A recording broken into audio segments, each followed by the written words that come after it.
Alright guys, this is part 2 of a series, so it may be a good idea if you watch the first one, that'll be linked in the description, before you get into this one. But if you are already caught up to speed, then let's roll the intro and get right into things.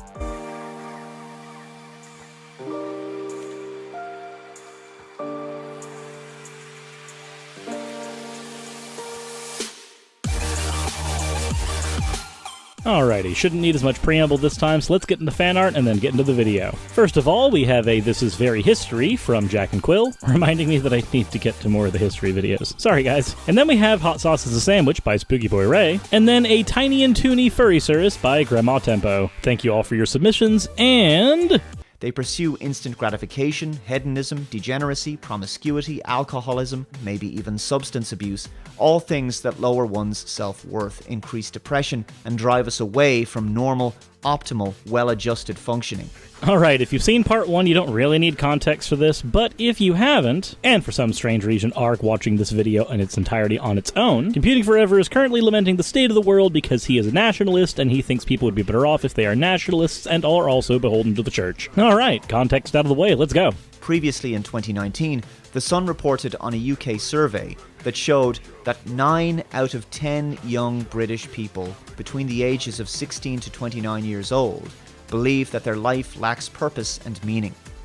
If you want to create a generation of dysfunctional adults who will become perfect consumers, take away their sense of responsibility and remove negative consequences from negative and irresponsible behaviors.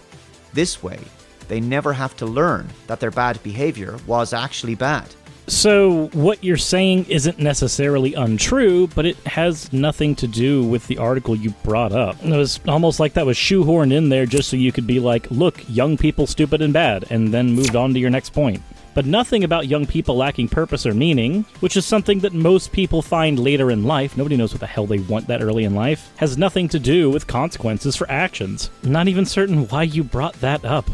So, promiscuity was always seen as a profoundly destructive and abhorrent behavior because it could mean that a child is born into an unstable environment outside of wedlock, where the child will lack a father figure, for example.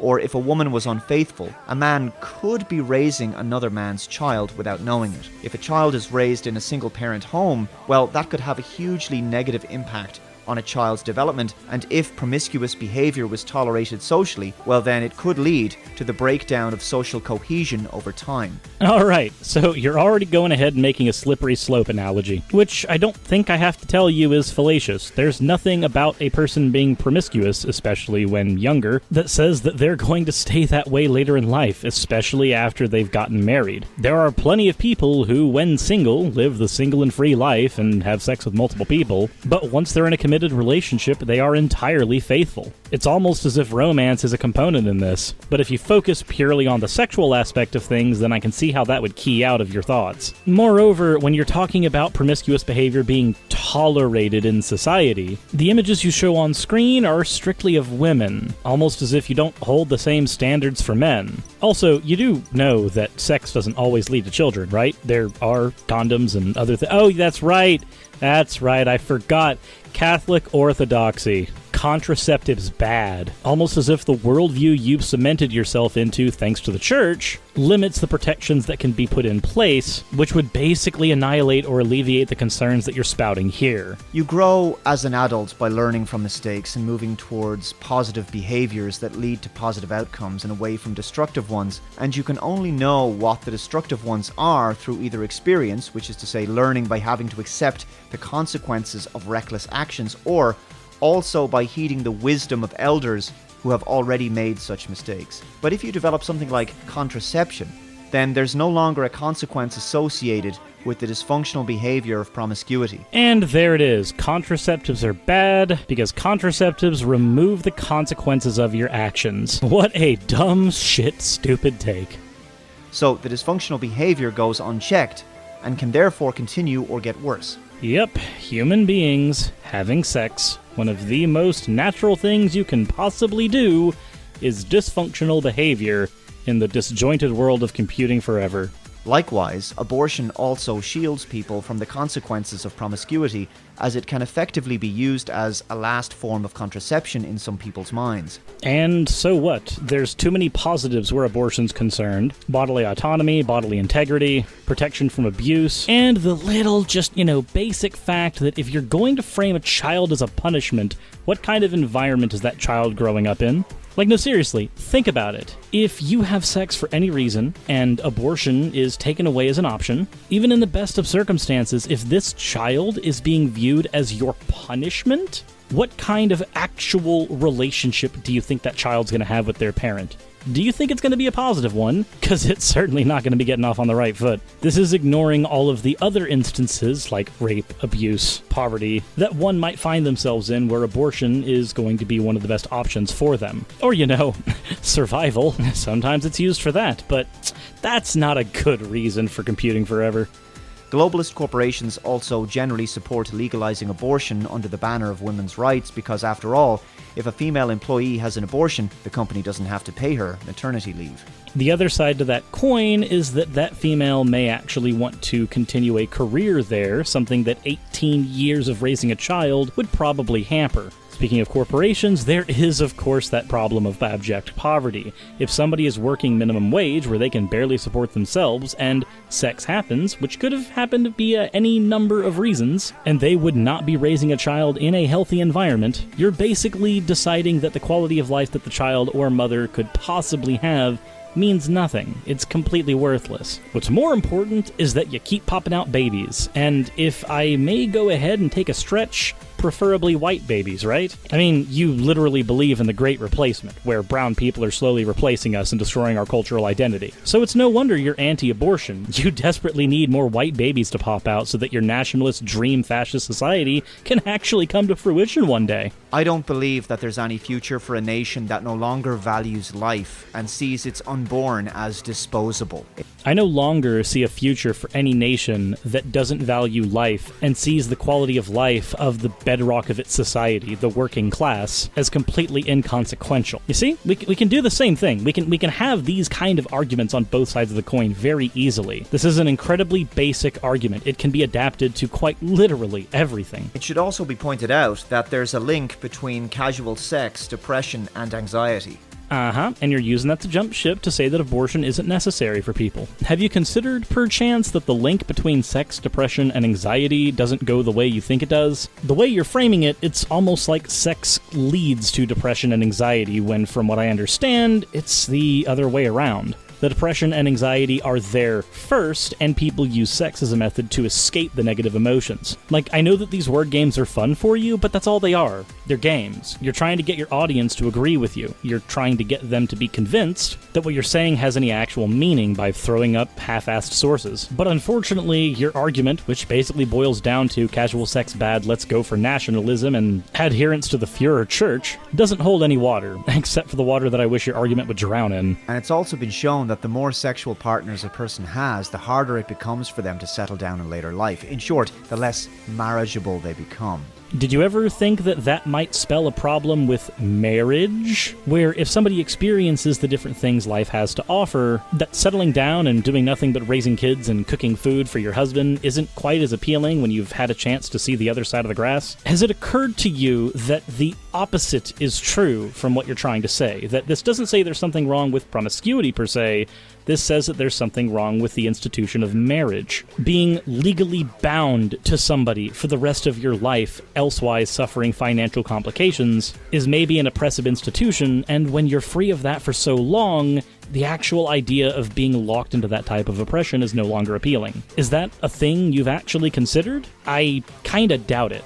In contrast, adults who can sustain long-term healthy monogamous relationships and marriage are far more suited towards parenthood. The ability to provide for and take responsibility of not just yourself, but of your offspring in a stable environment of your own creation is the most obvious indicator of a successful and high-functioning adult. A successful and high-functioning adult that is a parent. But have you considered that there are adults that do a lot more for society that are not parents? Sir Isaac Newton didn't have children. Hell, one of your favorite people, Jesus Christ, literally didn't have kids. Joan of Arc didn't have kids. Rosa Parks no kids. Dr. Seuss, Amelia Earhart, Beethoven, George freaking Washington. And as much as these two people would probably be your enemies if you ever met them in real life, Nietzsche and Spinoza.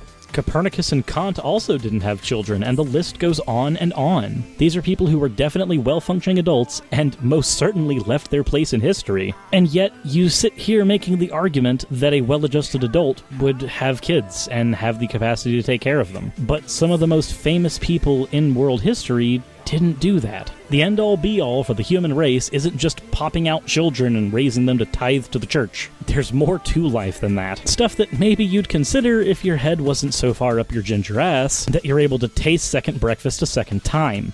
But if a society only values GDP over anything else, then single people are much more desirable economically, as they generally spend more money than married couples. I've previously mentioned this CNN Business article about a Morgan Stanley report. By 2030, 45% of working women aged 25 to 44 in the United States will be single. That will be the largest share in history, according to research by Morgan Stanley using data from the Bureau of Labor Statistics. In 2018, single women made up 41% of working women in that age range.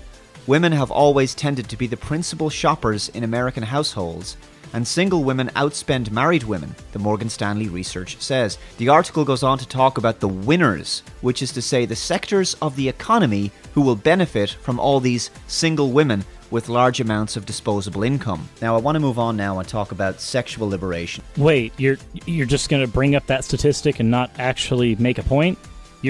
You're just bringing that up and then moving on. I was half expecting you to try to make a comment about how single women are therefore part of the globalist conspiracy to further the aims of our corporate overlords, but you just kinda quoted it and walked away. So I guess we're talking about sexual liberation now, and we're going to be quoting it from E. Michael Jones, of all people.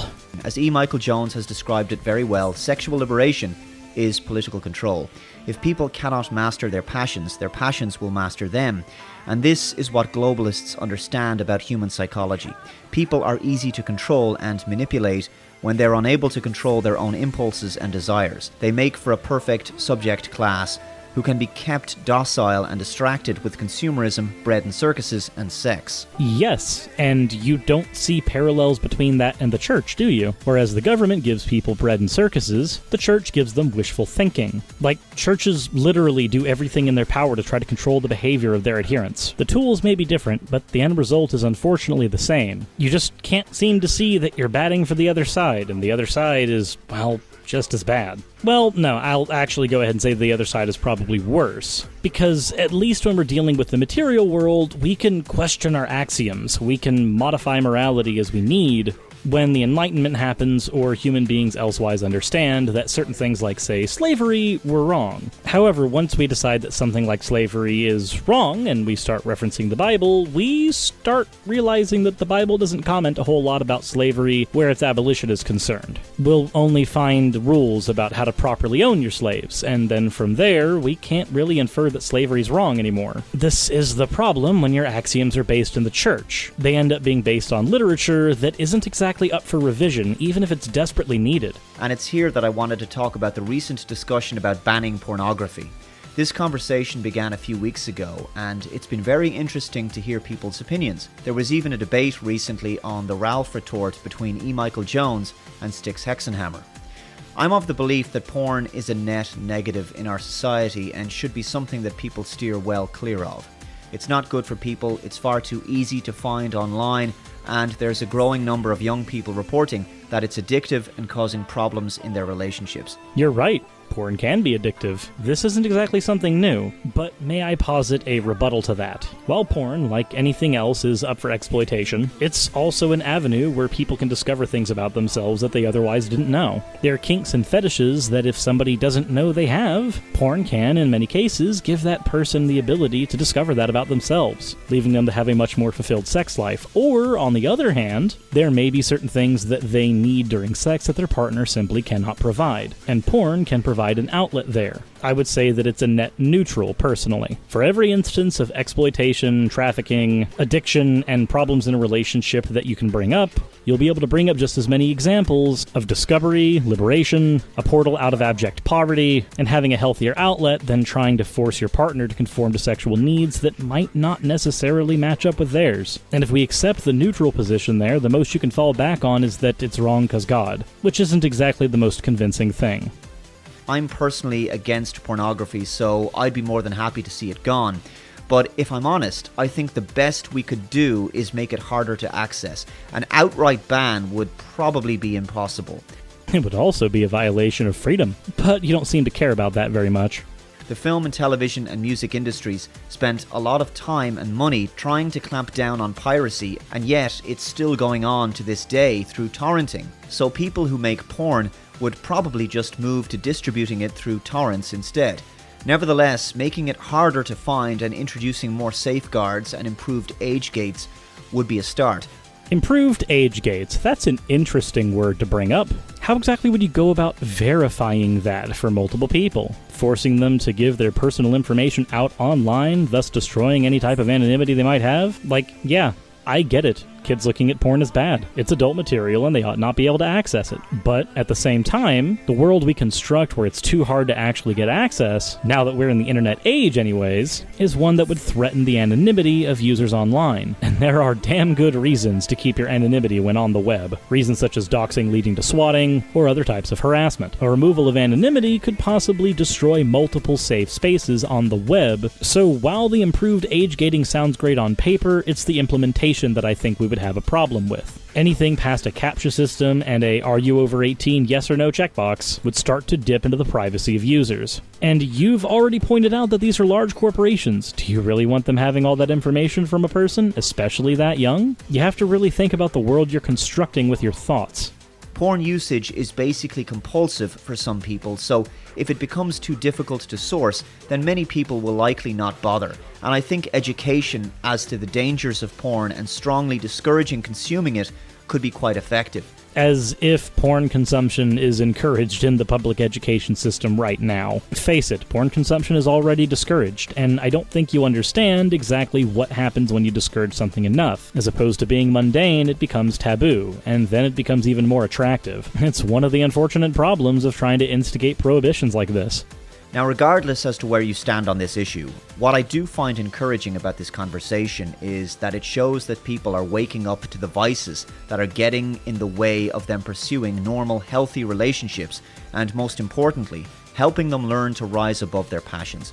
Sexual material and imagery have been normalized in our media, in films and TV shows, and I think people are starting to see why it's there. Our sexual impulse is the strongest drive we have, and it's being used against us like a weapon in a way. Not just in a way, that is 110% correct. And that is why, as I've been saying multiple times in both the last and this video, your enemy appears to be capitalism, the maximal for-profit industry that leads to the type of predatory market behavior that you are trying to get rid of are a direct result of a profit-for-survival economy. I'm not saying that porn would suddenly not exist in a socialist society or in any other type of economic system. It of course would. But the angles of attack you're going for are the same angles that anti-capitalists would use. Problems with predatory marketing schemes and the like.